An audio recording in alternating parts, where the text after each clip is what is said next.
الحمد للہ اشهد ان لا الہ الا اللہ وحدہ لا شریک لہ واشهد ان محمدا عبدہ ورسولہ اما بعد فان خیر الحدیث کتاب اللہ وخیر الہدی ہدی محمد صلی اللہ علیہ وسلم وشر الامور محدثاتها وکل محدثۃ بدعہ وکل بدعۃ ضلالہ وکل ضلالۃ فی النار اللہم صلی علی محمد وعلی آل محمد کما صلیت علی ابراہیم وعلی آل ابراہیم انک حمید مجید اللہم بارک علی محمد وعلی آل محمد کما بارکت علی ابراہیم وعلی آل ابراہیم انک حمید مجید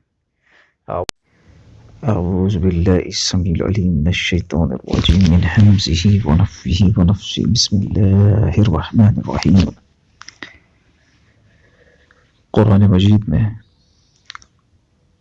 سورہ آل عمران میں اللہ تعالیٰ فرماتا ہے الذین ينفقون فی السراء والضراء والکاظمین الغیظ والعافین عن الناس واللہ یحب المحسنین واللہ یحب المحسنین۔ وہ لوگ جن کے لیے اللہ تعالیٰ نے جنت بنائی ہے، اللہ تعالیٰ ان لوگوں کے لیے فرما رہا ہے کیسے لوگ ہیں وہ، ان کی صفت کیا ہے۔ ترجمہ سن لیجئے اس آیت کا۔ اللہ تعالیٰ فرماتا ہے وہ لوگ کیسے ہیں جو ہر حال میں اپنے مال خرچ کرتے ہیں، چاہے وہ بدحال ہوں چاہے وہ خوشحال ہوں، اپنا مال اللہ کے راستے میں خرچ کرتے ہیں۔ جو غصے کو پی جاتے ہیں، تو انہیں غصہ آتا ہے تو غصے کو پی جاتے ہیں، اور دوسروں کے قصور معاف کر دیتے ہیں۔ ایسے نیک لوگ اللہ کو بہت پسند ہیں۔ سورہ آل عمران کی آیت نمبر 134 ہے۔ اللہ تعالیٰ معافی کو پسند کرتا ہے۔ اللہ ان لوگوں کو پسند کرتا ہے جو غصہ پی جاتے ہیں۔ اکثر آپ سنتے ہیں بعض لوگ کہتے ہیں ہم سے ناجائز بات برداشت نہیں ہوتی، ہم سے غلط چیز برداشت نہیں ہوتی۔ میرے محترم بھائیوں بہنوں، ناجائز چیزیں ہی تو برداشت کرنی ہوتی ہیں۔ بعض اوقات غلط چیز جو آپ کے سامنے ہو رہی ہے اس کو آپ برداشت کریں اور اس کو اچھے طریقے سے سمجھائیں، نہ کہ اس پر آپ غصہ کریں، چیخیں چلائیں۔ صحیح اگر بات ہوگی تو غصہ تو کسی کو بھی نہیں آئے گا، کوئی غلط بات ہوگی تو غصہ آئے گا نا، تو اس غصے کا استعمال آپ نے صحیح طریقے سے کرنا ہے، غصے کو پی جانا ہے۔ اگر کوئی آپ کے ساتھ زیادتی کر رہا ہے، کوئی آپ کے ساتھ غلط کر رہا ہے، کسی نے آپ کو دکھ دیا، کسی نے آپ کو تکلیف پہنچائی، تو آپ کو اسے معاف کر دینا چاہیے۔ اللہ تعالیٰ ایسے نیک لوگوں کو جو یہ کام کرتے ہیں بہت پسند کرتا ہے۔ قرآن مجید میں اللہ تعالیٰ بتا رہا ہے ان کی صفت۔ اللہ تعالیٰ بھی معاف کر دیتا ہے۔ ہم سے کتنی کوتاہیاں ہوتی ہیں، کتنی غلطیاں ہوتی ہیں، کبھی ہمیں ہماری غلطیوں پر، کوتاہیوں پر، قصور جو ہم کرتے ہیں، قصوروار ہیں بہت ساری چیزوں کے، گناہ ہم سے ہو جاتے ہیں سرزد، کہ اللہ ہمیں پکڑ لیتا ہے، اسی وقت سزا دیتا ہے۔ ہم پر اپنا غصہ جو ہے وہ غصے کا اظہار کرتا ہے، نہیں نا، اللہ معاف کر دیتا ہے۔ اور اللہ چاہتا ہے کہ آپ بھی معاف کر دیں اللہ کی مخلوق کو جو آپ کو تکلیف دے رہی ہے، جو آپ کو دکھ دے رہی ہے، جو آپ کو غصہ دلا رہی ہے۔ ان کے غصہ دلانے کے باوجود آپ اس غصہ نہ کریں، غصے کو پی جائیں اور ان کو معاف کر دیں جو آپ کو تکلیف پہنچا رہا ہے، دکھ پہنچا رہا ہے۔ حضرت ابو موسیٰ رضی اللہ تعالیٰ عنہ روایت کرتے ہیں اس حدیث کو، صحیح مسلم کی حدیث ہے، اللہ کے رسول صلی اللہ علیہ وسلم نے فرمایا اللہ تعالیٰ رات میں اپنا ہاتھ پھیلاتا ہے تاکہ دن میں گناہ کرنے والا توبہ کر لے۔ بتائیے، ہر رات اللہ تعالیٰ اپنا ہاتھ پھیلا دیتا ہے۔ اس کا ہاتھ کی کیا کیفیت ہے اللہ بہتر جانتا ہے۔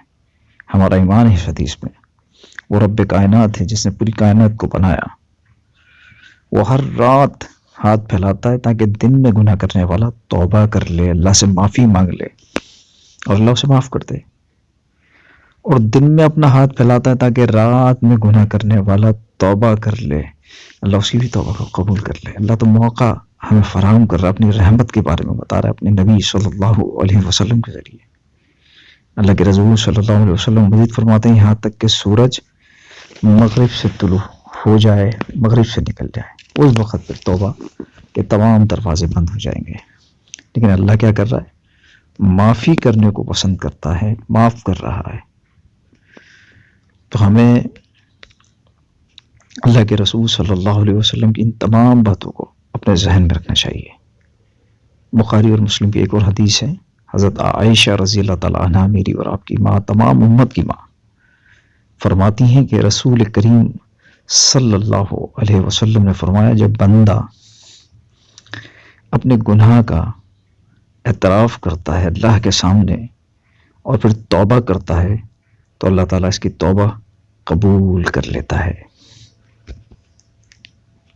جب اللہ تعالیٰ کے ساتھ آپ کوئی اپنی جان پر ظلم کر بیٹھتے ہیں اور اللہ سے اس ظلم کا جو اپنی جان پر آپ حقیقت میں کر بیٹھتے ہیں، جو گناہ کر بیٹھتے ہیں، اور اس کا اظہار کر کر اس سے معافی مانگتے ہیں تو اللہ معاف کر دیتا ہے۔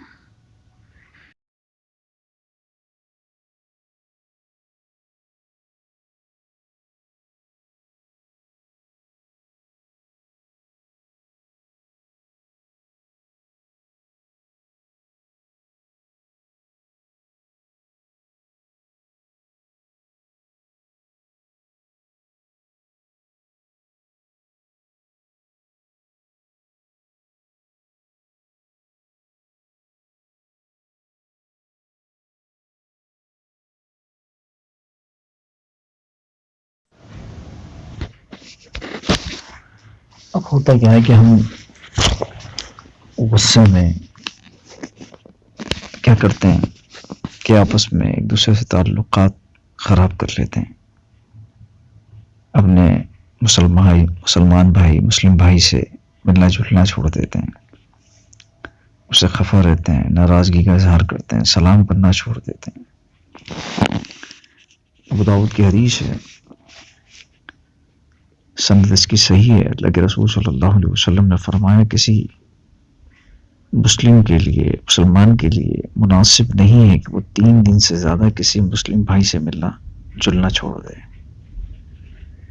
جب وہ مسلم سے کہیں ملے جو اس سے خفا ہے، جو اس سے ناراض ہے، اسے چاہیے کہ اسے 3 مرتبہ سلام کرے، اور اگر وہ 1 مرتبہ بھی جواب نہ دے تو وہ جواب نہ دینے والا اس کا گناہ کا وبال لے کر وہاں سے لوٹے گا۔ یہ آپ صلی اللہ علیہ وسلم کے الفاظ ہیں۔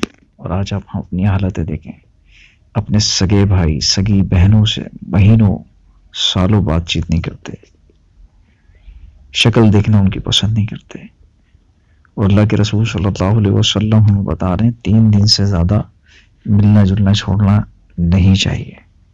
اسے سلام کریں، 3 بار سلام کریں، اگر وہ جواب نہیں دیتا تو وہ وال لے کر لوٹے گا، لیکن آپ نے اپنی ذمہ داری پوری رکھنی ہے، اپنا اچھا رویہ اس کے سامنے پیش کرنا ہے۔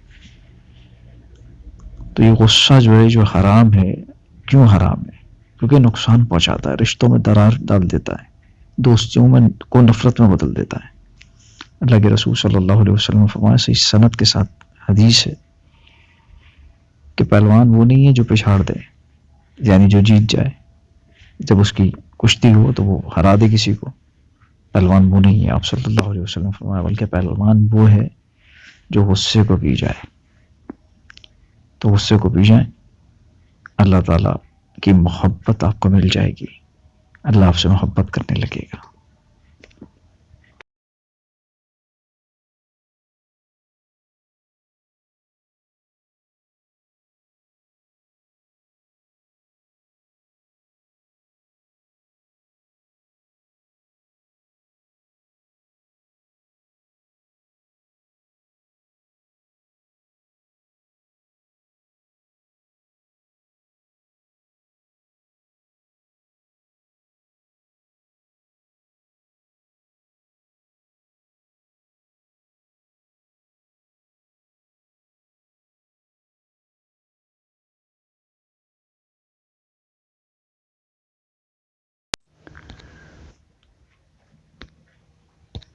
تو لوگوں کو معاف کرنا سیکھیے. اللہ معاف کر دیتا نا، آپ بھی معاف کر دیجیے. عثمان رضی اللہ تعالیٰ عنہ کا ایک واقعہ ہے بخاری صحیح سند کے ساتھ کہ ان کو کسی نے تانا دیا کہ وہ ہیں جنہوں نے مورچہ چھوڑ دیا تھا نبی کریم صلی اللہ علیہ وسلم کی بات کو نہیں مانا، مورچہ چھوڑ کے مال غنیمت لوٹنے میں لگ گئے. یہ وہ ہیں، تانا دیا کسی نے. غزوہ احد میں اللہ کے رسول صلی اللہ علیہ وسلم نے مورچوں پہ کھڑا رہنے کے لیے کہا تھا اور نصیحت کی تھی، لیکن بہرحال یہ شروع اسلام کا واقعہ ہے. مسلمین کو لگا کہ فتح ہو گئی ہے اور انہوں نے وہ مورچہ چھوڑ دیا، بھول گیا اس بات کو اور سمجھے اللہ نے ہمیں فتح دے دی اور مال غنیمت لوٹنے میں لگ گئے. اور اس کے بعد پھر جو مشرکین تھے جن سے جنگ تھی کفار مکہ، انہوں نے حملہ کیا اور کافی جانی نقصان ہوا. خیر بات کافی طویل ہو جائے گی، لیکن اللہ نے ان تمام لوگوں کو معاف کر دیا تھا بعد میں اس واقعے کے بعد. لیکن ایک عرصہ گزر جانے کے باوجود کسی نے تانا دے دیا عثمان رضی اللہ تعالیٰ عنہ کو، یہ وہ ہیں جنہوں نے یہ کام کیا تھا. عبداللہ بن عمر رضی اللہ تعالیٰ عنہ نے جب یہ سنا تو کہا اللہ معاف کر دیتا ہے، تم معاف نہیں کرتے. بتائیے، اللہ نے تو ان لوگوں کو معاف کر دیا لیکن تم معاف کرنے کے لیے تیار نہیں ہو. تو میرے بھائیوں، ہم سب کی ذمہ داری ہے کہ ہمارے ساتھ اگر کوئی ظلم کرے، زیادتی کرے، ہمارا دل دکھائے، کوئی ہمیں نقصان پہنچا دے، تو اللہ کے لیے معاف کر دیا کریں، اسے قصور کو معاف کر دیں، معاف کرنا سیکھیں. اللہ ایسے لوگوں سے بہت محبت کرتا ہے، اللہ ایسے لوگوں کو بہت پسند کرتا ہے. آپ اور ہم میں سے کون ایسا شخص ہے جو یہ نہیں چاہے گا کہ اللہ اسے محبت کرے نہ کرے؟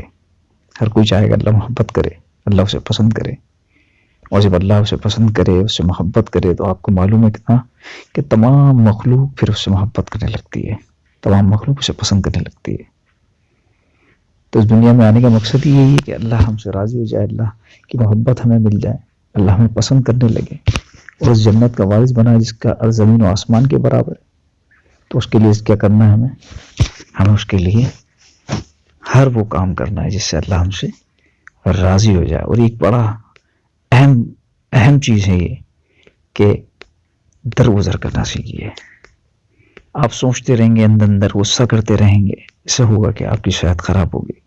غصہ حرام ہے، سنتے ہیں تو غصے کو پی جانا کیا ہے کہ وہ شیطان کا جو دروازہ کھل جاتا ہے، آپ اس دروازے کو بند کر دیتے ہیں، شیطان پھر آپ پر غلبہ نہیں پا سکتا. تو میرے بھائیوں، یہ جو قرآن اور حدیث کی باتیں آپ تک پہنچتی ہیں مختصر ایک 10-15-12 منٹ کے درس میں، بہت سارے ہمارے علماء کرام یہ کام کر رہے ہیں اور آپ سن بھی رہے ہیں، تو اس پر عمل کرنے کے لیے یہ ساری چیزیں. تو یہ بھی ایک چھوٹی سی کوشش ہے، تو اس پر آپ عمل کیجئے اور جو قرآن و حدیث کے ذریعے سے آپ کو بتایا جا رہا ہے اس پر عمل کر اللہ کو راضی کیجیے. اقول قولی ھذا ولکم استغفر اللہ.